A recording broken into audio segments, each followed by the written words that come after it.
इस वीडियो में आपको बताने वाला हूं कि सीबीएसई कैसे खुद ही अपना पेपर लीक कर देती है। सीबीएसई कैसे इंटेंशनली आपको हेल्प करना चाहती है, लेकिन आप लोग यहां से प्रैक्टिस कर लेते हैं, वहां से प्रैक्टिस कर लेते हैं, इसी चीजों में बिजी रहते हैं और जो मेन रिसोर्स है उसको फॉलो ही नहीं कर पाते हो दोस्त। और आप लोगों की सबसे बड़ी टेंशन क्या रहती है यार? आप लोग यही तो सवाल सोचते रहते हो, पूछते रहते हो खुद से कि सर पेपर का लेवल कैसा रहेगा।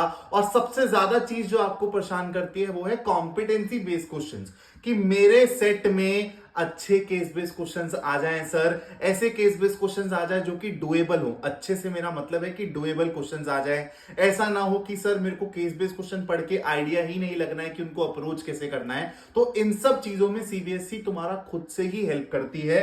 तुमको ये पीडीएफ दिख रही है सामने, सीबीएसई की ऑफिशियल रिलीज्ड पीडीएफ है फॉर केस बेस्ड क्वेश्चंस। तुमको ऑफिशियल वेबसाइट पे मिल जाएगी, तुमको ढूंढने की अभी कोई जरूरत नहीं है। बस वीडियो को एंड तक देखना, सारी चीजें तुम्हारे लिए क्लियर हो जाएंगी और ये पीडीएफ भी तुमको एकदम आसानी से मैं प्रोवाइड कर दूंगा। तो मैं तुमको एकदम विद प्रूफ दिखाने वाला हूं कि कैसे ये जो ऑफिशियल पीडीएफ है इसमें जो केस बेस्ड क्वेश्चन है एग्जैक्टली तुम्हारे बोर्ड एग्जाम्स में रिपीट होते हैं या फिर इन्हीं केस बेस्ड क्वेश्चन से थोड़ा सा इंस्पायर होके ही केस बेस्ड क्वेश्चन बनाए जा रहे हैं। 2024 में भी ऐसे एग्जांपल्स हैं, 2025 के बोर्ड एग्जाम में भी ऐसे एग्जांपल्स हैं और तुम्हारे सामने अभी मैं वो शो करने वाला हूं। तो अब मैं तुमको एग्जांपल्स दिखाना चालू कर रहा हूं। सबसे पहले मैं रिलेशंस एंड फंक्शन का एक सवाल दिखाता हूं और फिर तुमको दिखाता हूं कि कैसे वो बोर्ड एग्जाम में एज इट इज अपेयर हुआ है। तो केस स्टडी 5 पे चलते हैं। एक बार ये लैंग्वेज पढ़ लेते हैं केस स्टडी 5 की। ये रहा case study 5। Students of grade 9 plan to plant saplings along straight line parallel to each other। Parallel से रिलेटेड है, ठीक है। और आपको फिर सवाल किस तरीके के पूछे गए हैं कि let R be a defined relation such that L1 is parallel to L2। फिर सवाल कैसे पूछे गए हैं? रिफ्लेक्सिविटी के ऊपर, सिमेट्रिसिटी के ऊपर, इक्विवेलेंस के ऊपर सवाल है।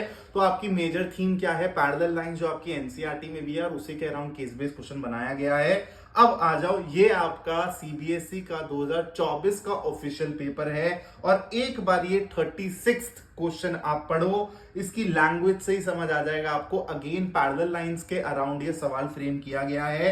यहां पर आपको दिख भी रहा है let R be the relation L1 L2 such that L1 is parallel to L2। तो सेम थीम पे सवाल है, बस यहां पर जो केस लिया गया है, जो एग्जांपल लिया गया है वो डिफरेंट लिया गया है। तो जैसा मैंने बोला कि एग्जैक्टली सेम सवाल भी रिपीट हो रहे हैं। अभी जो नेक्स्ट एग्जांपल दिखाऊंगा as it is word to word match करेगा। ये वाले सवाल में आपको दिख रहा है कि थीम सेम है, वहीं से ही इंस्पायर करके सवाल बनाया गया है। और आप डिफरेंट पार्ट्स भी देख लो। Find whether the relation R is symmetric और नॉट, यही पूछ रहा था वहां पर भी। ट्रांजिटिविटी के बारे में पूछ रहा है। ऐसे बतेरे एग्जाम्पल है। मैं आपको दूसरा एग्जाम्पल दिखाता हूं। दूसरे एग्जाम्पल से तो आपको पिक्चर और ज्यादा क्लियर हो जाएगी और फिर तुमको समझ आएगा कि क्यों ये रिसोर्स बहुत इंपॉर्टेंट है। तुम लोगों को प्रायोरिटी पे केस बेस्ड क्वेश्चन अगर कहीं से करने हैं दोस्तों, इसी पीडीएफ से करने हैं। यहां पर आ जाते हैं भाई, चलो मैट्रिसेस एंड डिटर्मिनेंट्स के। अब मैं ऑफिशियल पीडीएफ पे हूं, अभी मैं पेपर पे नहीं हूं, ऑफिशियल पीडीएफ में हूं। तुमको मैं दिखाता हूं डिटर्मिनेंट का पहला सवाल।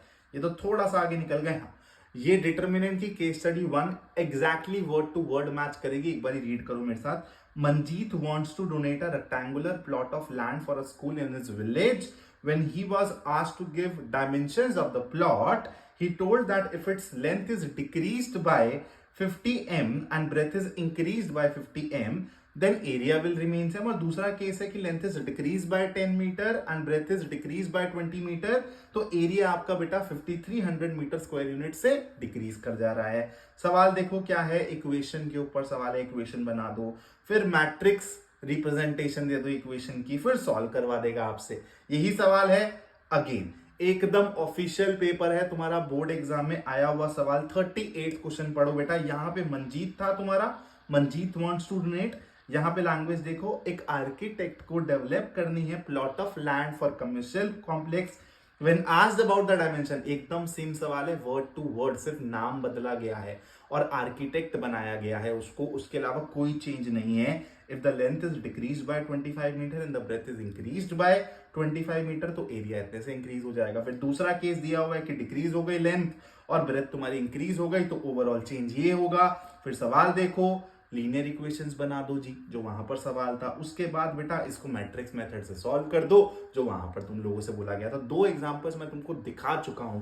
ऐसे और बहुत सारे एग्जांपल्स हैं जो मैं आपके सामने शोकेस कर सकता हूं, लेकिन अब आपको ये चीज समझनी पड़ेगी दोस्त कि ये जो पीडीएफ है ये आप लोगों के लिए प्रायोरिटी पे रहनी चाहिए अगर आपको केस बेस्ड क्वेश्चन यानी कि अपने 12 मार्क्स अच्छे से सिक्योर करने हैं। इन्हीं के अराउंड आपके केस बेस्ड क्वेश्चंस बनने हैं, इन्हीं से इंस्पायर होकर आपको केस बेस्ड क्वेश्चंस दिखेंगे अपने सेट में। अगर आपको ये पीडीएफ चाहिए तो आपको कुछ नहीं करना, बस इस वीडियो को एंड तक देखना। अब मैं स्क्रीन से गायब हो जाऊंगा और आपको पता चल जाएगा कि पीडीएफ कैसे मिलेगी। अगर आपको ये वीडियो पसंद आई तो एंड में सब्सक्राइब जरूर करके जाना।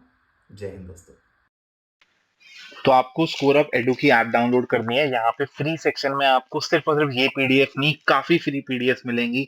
मैथ्स, फिजिक्स, केमिस्ट्री के फ्री नोट्स मिलेंगे और यहाँ पर आपको एक केस बेस्ड वाली पीडीएफ भी मिल जाएगी। मैं आपको ओपन करके दिखा देता हूँ। बस ध्यान रखना, अगर पीडीएफ नहीं ओपन हो रही हो तो बस एक बार ही रिफ्रेश कर लेना, जैसे मैंने अभी आपको स्क्रीन पे दिखाया है। और यहाँ पर मैं आपको फिजिक्स के नोट्स भी एक बार ही ओपन करके दिखा देता हूँ।